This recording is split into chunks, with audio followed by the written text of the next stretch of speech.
तो दोस्तों स्वागत है आपका हमारे न्यू स्टोरी वीडियो में। अगर चैनल पर आप नए हो तो चैनल को सब्सक्राइब करें और वीडियो अच्छी लगे तो लाइक जरूर करें। रात के 12 बज रहे थे, उसका फ़ोन आया। हेलो, किसी ने फुसफुसाहट भरे लफ्जों में कहा। हाँ बोलो, उसने भी हेलो कहा। सब तैयारी हो गई क्या? सुबह 4 बजे की बस है। मैंने अपने कपड़ों को बैग तो पैक कर लिया है, पैसे और गहने लेने हैं।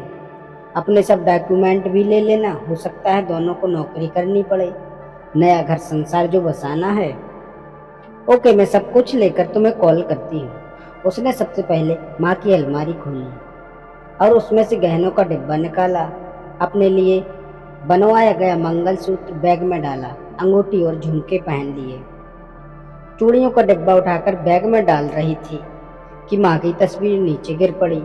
उसे याद आया, माँ की बरसों की इच्छा थी सोने का चूड़ा पहनने की, मगर जब पापा का एरियर मिला था तो जो चूड़ा बनवाया गया वो माँ ने ये कहकर उसके लिए संभाल कर रख दिया था कि जब बिट्टू इंजीनियरिंग करके नौकरी लग जाएगा खूब सारे बनवा लूँगी। अभी तो तेरी शादी के लिए रख लेती हूँ, मेरी लाडो कितनी सुंदर लगेगी।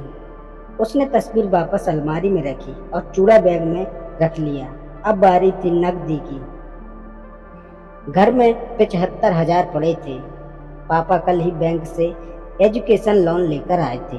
बिट्टू का आईआईटी का दूसरा साल चल रहा था। घर के रुपए पैसे का हिसाब और चाबी उसी के पास रहती थी। पापा हमेशा कहते हैं, जब ये पैदा हुई उससे पहले मैं स्टेशन पर कुली का काम करता था। जैसे ही ये पैदा हुई मेरी सरकारी नौकरी लग गई। यही मेरे भाग्य की देवी है, मेरी लाडो बेटी। उसने अपने सभी डॉक्यूमेंट बैग में रख लिए। अब उसे चेक करना था कि घर में कोई जाग तो नहीं रहा है, सब सो तो रहे हैं ना।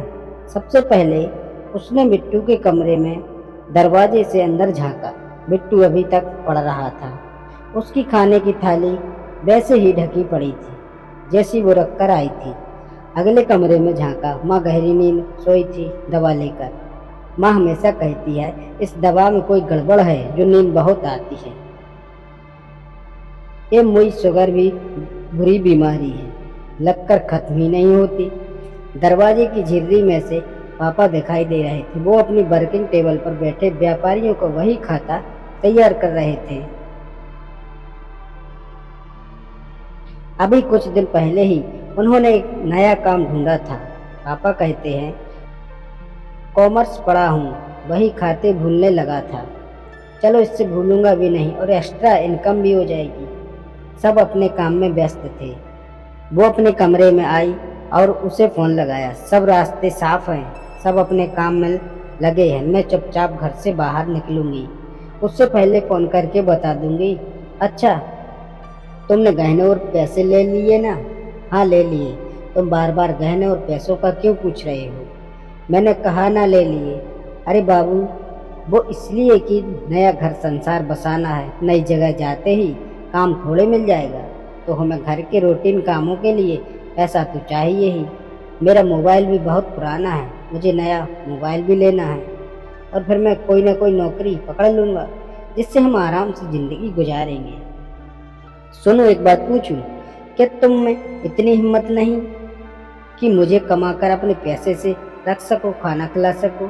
ऐसी बात नहीं बाबू, तुम बिन रहा नहीं जाता और हम जाते ही मंदिर में शादी कर लेंगे और काम मिलेगा तो आराम से जिएंगे ना। सुनो, तुम एक काम करो, अभी भागने का प्लान कैंसिल करते हैं। पहले तुम काम करो और इतना पैसा कमा कर इकट्ठा कर लो कि 2 महीने तक काम ना भी मिले तो हमें भूखों मरने की नौबत ना आए।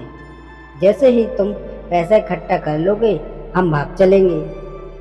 तब तक इंतजार करो, 2 महीने तक ना कर पाए तो मुझे भूल जाना। अरे बेबी, बात तो सुनो मेरी बात। लड़की ने फ़ोन काट दिया। वो अपने पिता के कमरे में झांक आई। वो अभी भी वही खाता कर रहे थे।